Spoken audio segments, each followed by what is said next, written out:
America is stepping up its pressure on Russia and releasing new evidence of the country's direct involvement in the conflict with Ukraine. Satellite images suggest Russian forces have fired rockets across the border. Meanwhile, Ukrainian intelligence officials are also pointing at Moscow for the attack that took down Malaysia Airlines Flight 17. These are the satellite images the U.S. State Department has released. The slides highlight blast marks from where rockets were launched on Russian soil. American leaders say it's proof Moscow has been firing rockets across the border and more than 7 miles into eastern Ukraine, aimed directly at Ukrainian military forces.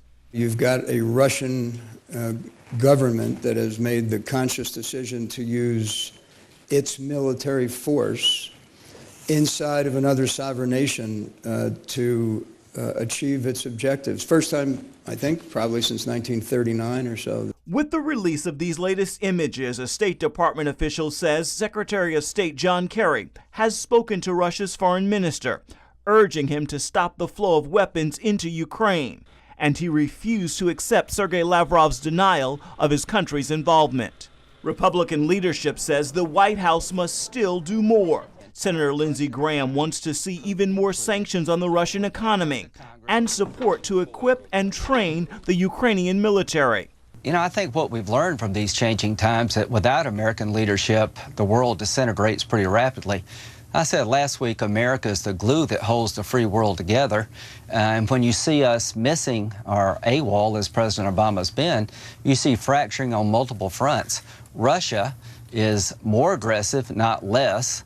Ukrainian intelligence officials are also pointing fingers at that aggression, and they blame Russia for the attack that took down Malaysia Airlines Flight 17.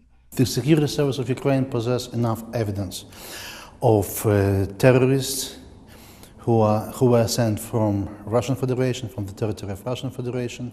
They are in charge for shutdown of the Malaysian airplane.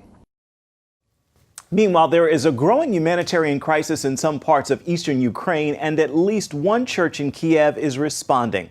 St. Michael's Monastery is packing 40,000 tons of food, clothes, and water to be shipped to Donbass. A Ukrainian Orthodox bishop says the aid will be delivered to Ukrainian soldiers fighting in the region and civilians caught in the middle. The shipment will be accompanied by priests who will help to distribute the goods.